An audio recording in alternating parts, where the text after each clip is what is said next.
host, What a Doozy, 1929 here, and I'm here to welcome you to GTA Autos, a special edition.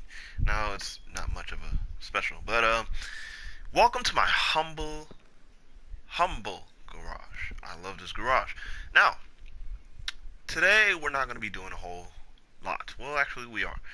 And tomorrow is going to be the last car to come out on this current update. That is the Turismo Classic. This week we had the Infernus Classic, and the week before we had the Hijack Rustin, and during the week before we had the ProGen GP1. So, next car is going to be another classic, Turismo R. It's based off a late '80s Ferrari F40. It's a very special car because that was the first Ferrari to reach above 200 miles an hour. So, what better yet to talk about this wonderful classic car than talk about a whole generation of cars, how cars basically evolved throughout the decades. So we're going to start all the way back from the 20s, skipping the 1940s because we don't have a car from the 40s on this game currently, and we go all the way towards the 1980s, which was around the modernization of vehicles. So, before I give you all this information, I give you history, I give you specs, I give you all the information you need to know about the cars I do on this show. Not all my stuff is going to be 100% accurate, so please do not leave any rude comments on that comment list. I know who you are. I will figure out who you are. Okay. Now, cars throughout the 20th and the 21st century has changed so many times. I've witnessed it a little bit, but I'm only 20, so I've witnessed some of the modernization cars, how they changed throughout the years, and how the features began to get better and better. While sometimes some of them I've seen cars that have went on to the great car manufacturer God in the Sky. And what I mean by that, I mean I've seen car manufacturers go, including Pontiac, Oldsmobile, Saturn, Saab, and the sometimes it was Maybach at first, but no. But these are the car companies I've witnessed go away. So let's start off with the 1920s. The 1920s was basically the earlier stages of vehicles. These cars were not that fast. They really wasn't. Some of them were really durable. And then you had some of these luxury cars like this car. This is the Albany Roosevelt. It's based off the 1929 Cadillac limousine. And then right beside it is the Trifady Z-Type, which is based off a Bugatti Type 57 Atlantic. Now, what's so special about these cars is the way how they're elegantly designed, the way how their fenders swoop, and how the whole overall design of these cars went. To be honest with you, before we get started when it comes to the Z-Type, the Z-Type, which of course being based off the Bugatti Type 57 Atlantic, was really ahead of its time. This car had featured such a wonderful, elegant body design that made it so aerodynamic. And we all know the first car to be mass produced as very aerodynamic, to be the first to be in a wind tunnel, is the Chrysler Airflow. It's in the name, Airflow. The cars was really aerodynamic, and this car really was aerodynamic. This car wasn't mass produced. It wasn't mass produced because it was a very expensive car. These cars were handmade, really handmade. The craftsmanship went into these cars were really on the high end mark. These cars literally are slim to none when it comes to finding any of them. You find these cars in museums, and they're really worth tens of millions of dollars. So these cars are really not that mass produced. But if you want, try to find an airflow. But these cars, this overall design of cars, the way how the headlights are just basically, they were on the body. So, you look at the cars today, and these headlights are basically embedded into the fenders or embedded into these cars. These 20s, the teens, and the 30s, the early 30 cars, their headlights were just basically on the car. They were external headlights. And these cars, we can all agree, are really, really beautifully designed. So we skip forward from the 19 we skip forward to 1950 because of course we don't have 1940 cars on here. This count is a 1930s car because it's not a 20s car, it's a 1930s ish car. But we skip forward from 1940 and we skip to the 50s. The 50s was, to me, the glorious days of auto manufacture. It was the peak of perfection for the American auto manufacturers, Chrysler, Ford, and General Motors, including AMC and Rambler and all that.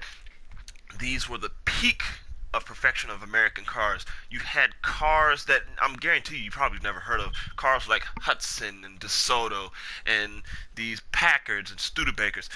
These were really beautiful cars that basically they didn't make it in the 50s, but they were really beautiful cars. These two examples of 50s cars are just wonderful, good examples. This right here is the Vapid Peyote, and this is the Class A Tornado. The Peyote is based off the Ford Thunderbird, and the Tornado is based off the Ford Chevrolet Bel Air. These two cars are really, really good examples of successful 50s American cars that really, really set a standard of what cars were made back then. The way how they were designed, all these radical shapes, these sharp fins that they put onto these wonderful cars, it was just so amazing. And 50s cars are on that list of being the most collectible cars in the world. And that's true. They're also the most expensive cars to restore because all these trims and all the chrome and all the detail to these cars, it's hard to find the parts for these cars, and they're just really, really expensive to restore. So when it comes to having a 50s car and you're going to restore one, you got to make sure you have the parts. There's literally a whole mess of parts when it comes to finding these cars. So that's difficult for these cars to fix up and restore. Really wonderful cars. I love how American cars were made, including European 50s cars. They were really wonderfully designed cars. The way the detail they went into it, these cars would never, ever, ever, ever be compared to how they make cars today. Because the way how they make cars today is just it's all about getting the cars out as quickly as they can and make a profit. They don't go into these details no more. Now, true indeed, the technology has gotten better. We've got cars with wonderful infotainment systems. We got cars with lots of speakers installed. We have cars with GPS navigation, Wi-Fi.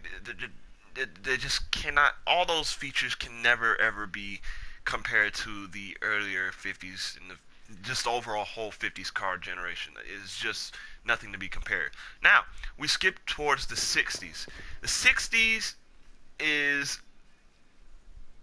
right around the middle peak of American car manufacture. You had very good cars back. You had very good cars in the 60s. This is one of them. This is a Inverto Coquette Classic. Now, this car is based off the 63 Corvette Stingray. Now, this car is just really, it's just a nice car.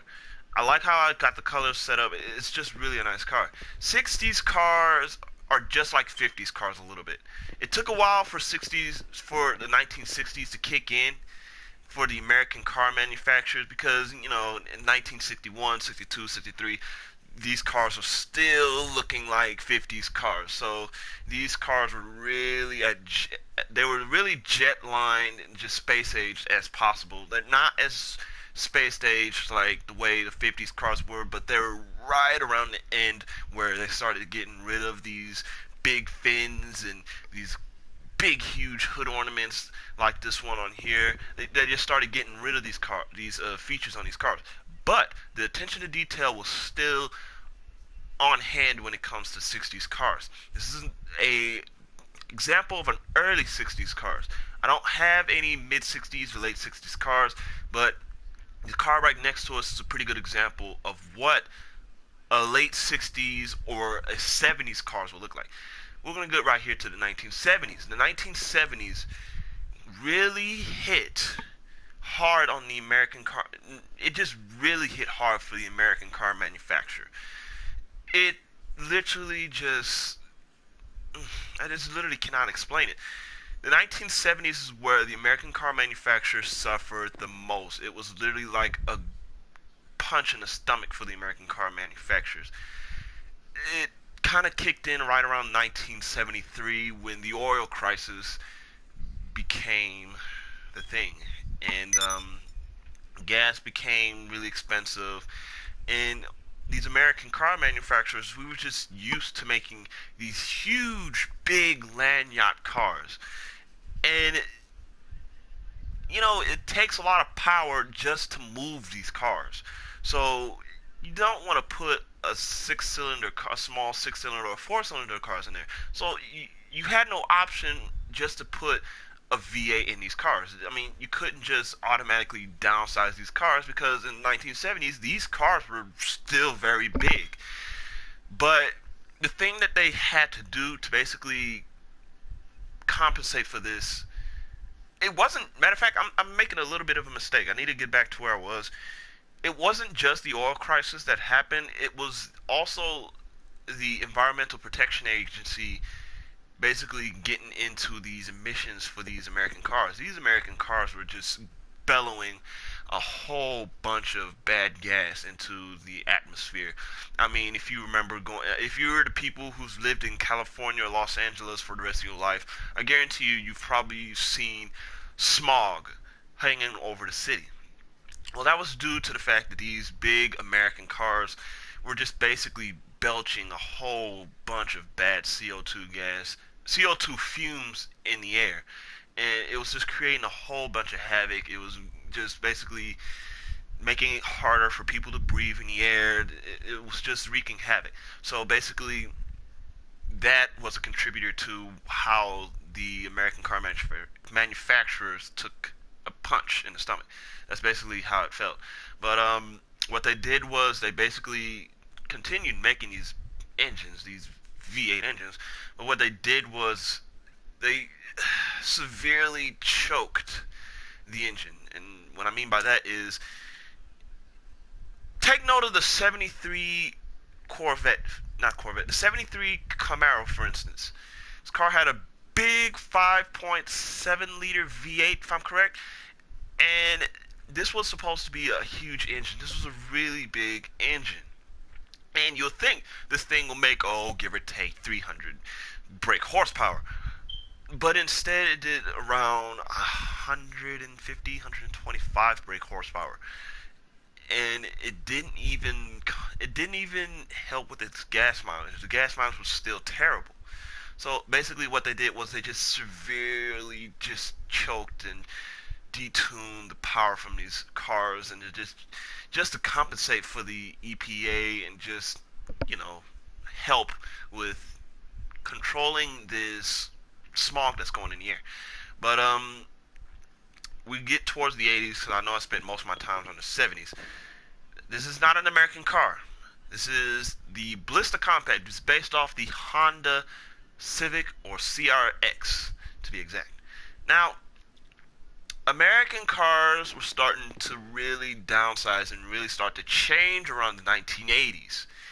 Catalytic converters were starting to be introduced, and fuel injection were supposed to be the new thing. It was supposed to be standard on almost every 80s cars and basically being made. Um, Carburetors were starting to die off. These big V8s were starting to really die off. And this design and overall change of these cars was starting to really take its toll. Some of these iconic, well-known famous car models like the Oldsmobile 442 or the Dodge Challenger, Chargers, and some of those cars, they were beginning to die off a little. Now they were being made, but their design overall appeal has changed drastically to the point where barely anybody even know that they even existed in the 80s. So as the American car manufacturer began to basically diminished throughout the 80s because that's where the American car manufacturers were literally at their lowest. This is I'll always say the American car manufacturers were at their lowest in the 1980s.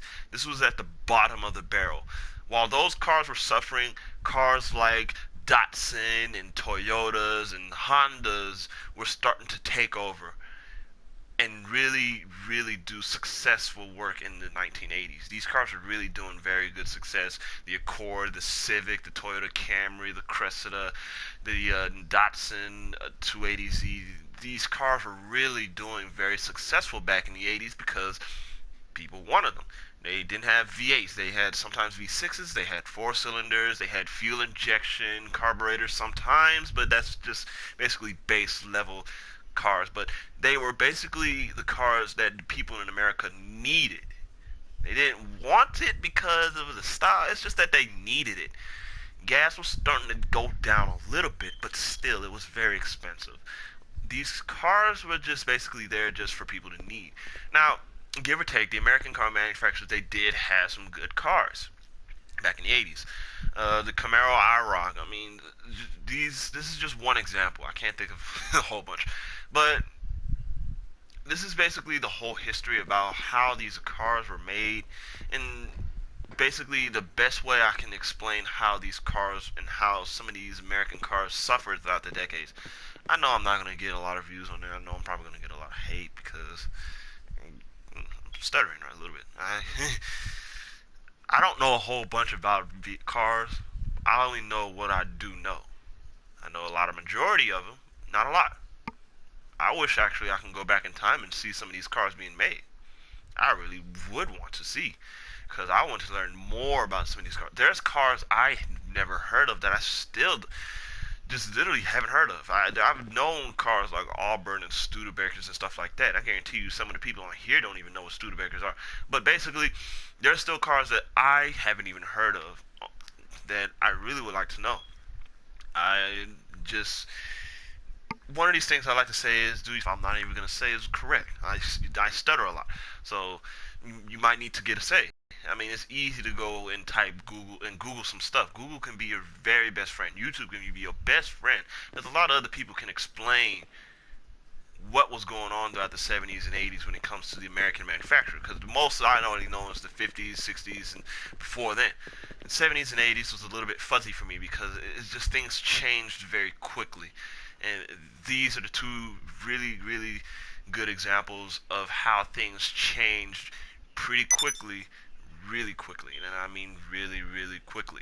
Now, there's nothing more I could say because that's basically the whole history of cars on here that I can think of. Um, Tomorrow is gonna be we're gonna have the new Turismo Classic. I might think about staying up and basically waiting for the car to come out. So just might be and might. So hopefully I'll be able to do that. This is what it does in 1920 out here, signing off with this floor of cars. See you guys later.